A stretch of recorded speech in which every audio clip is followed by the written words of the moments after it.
I think that what Boone Pickens is doing makes sense because he's coming to it from a perspective of national security and the fact that we're importing way too much oil, and notwithstanding the fact that I don't think we should even be burning oil, we're not going to get to that. Practically speaking, we've got to have an intermediate solution, and that intermediate solution should involve a cleaner bridge fuel like natural gas, and certainly we've got to be very, very aggressive about the deployment of wind and solar in this country. We've got to bring it back to resources that we can control here. So T. Boone's plan, I think, is a good plan because it gets us starting down the road of massive utility scale deployment.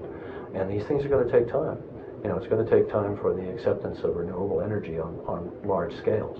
And as it scales up, the cost will come down and become more competitive. And if at the same time we should happen to have a shift in policy, which we need, that prices coal-generated power accurately, meaning what does it really cost us over the long term, then I think it'll balance out. Well, China has an advantage in that they're sort of jumping over the 20th century into the 21st century. So the decisions they make about energy right now are 21st century decisions, which is why they're so aggressive in wind and solar. And of course, they're the world market leader in the production of photovoltaic panels right now. Why aren't we leading?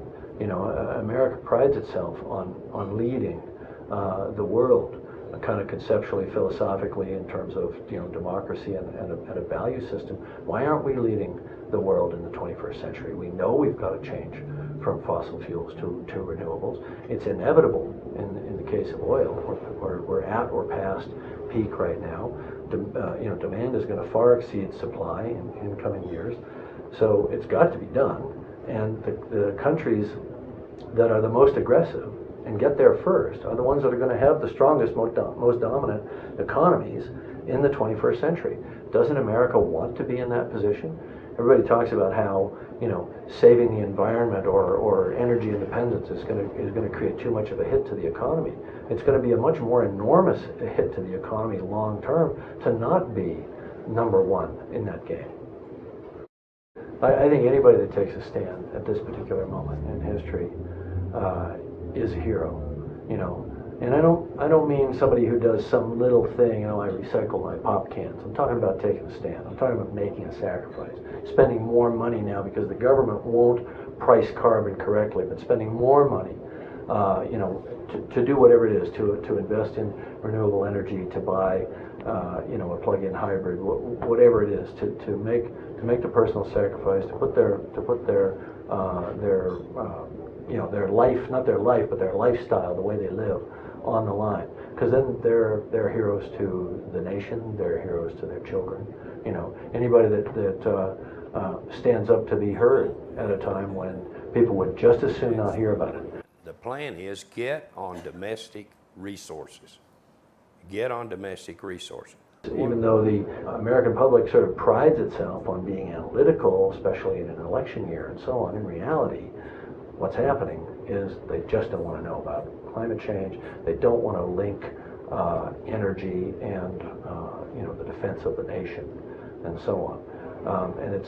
We'll all celebrate our troops and how great they are and so on, and we should respect them, respect the sacrifice that they're willing to make. But why are they over there in the first place?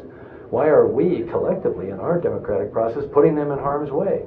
I think foolishly and pointlessly, because we have this sort of either non-existent energy policy that we've had for so long in terms of a comprehensive policy, and now we have entrenched interests in the old, dirty energy community, vectoring around our public policy too much, as they always have.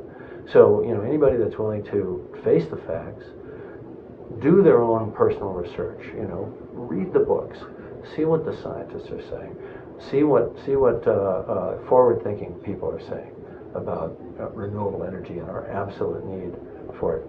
Those people are going to be heroes.